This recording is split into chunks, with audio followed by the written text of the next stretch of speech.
মুস্তাফিজ বলার নাকি রান আটকানোর মেশিন। বাংলাদেশের কাছে এমন ভাবে হারের পরে ম্যাচ শেষে সুন্দরী উপস্থাপিকার করা প্রশ্নের জবাবে মুস্তাফিজকে নিয়ে কি বলল নেদারল্যান্ডের অধিনায়ক স্কট এডওয়ার্ড। দর্শক, বিশ্বকাপে বাংলাদেশ নিজেদের তৃতীয় ম্যাচে নেদারল্যান্ডের বিপক্ষে খেলতে নেমেছিল।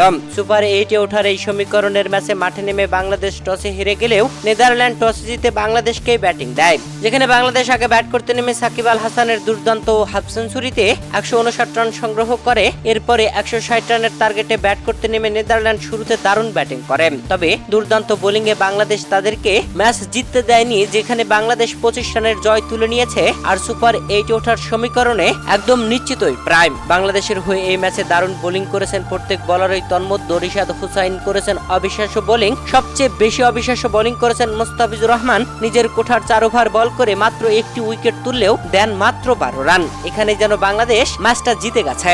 এই ম্যাচে বাংলাদেশের কাছে হারের পরে ম্যাচ শেষে উপস্থাপিকার করা প্রশ্নের জবাবে নেদারল্যান্ডের অধিনায়ক স্কট এডওয়ার্ড বলেন, বাংলাদেশ ভালো ব্যাটিং করেছিল, লক্ষ্যটা বেশ বড়ই ছিল।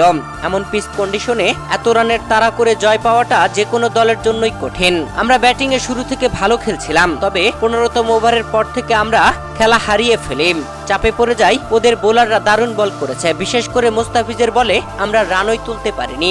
দর্শক, এই ম্যাচে মুস্তাফিজুর রহমানের এমন দারুণ বোলিং আপনার কাছে কেমন লেগেছে জানাবেন ভিডিওর কমেন্ট বক্সে।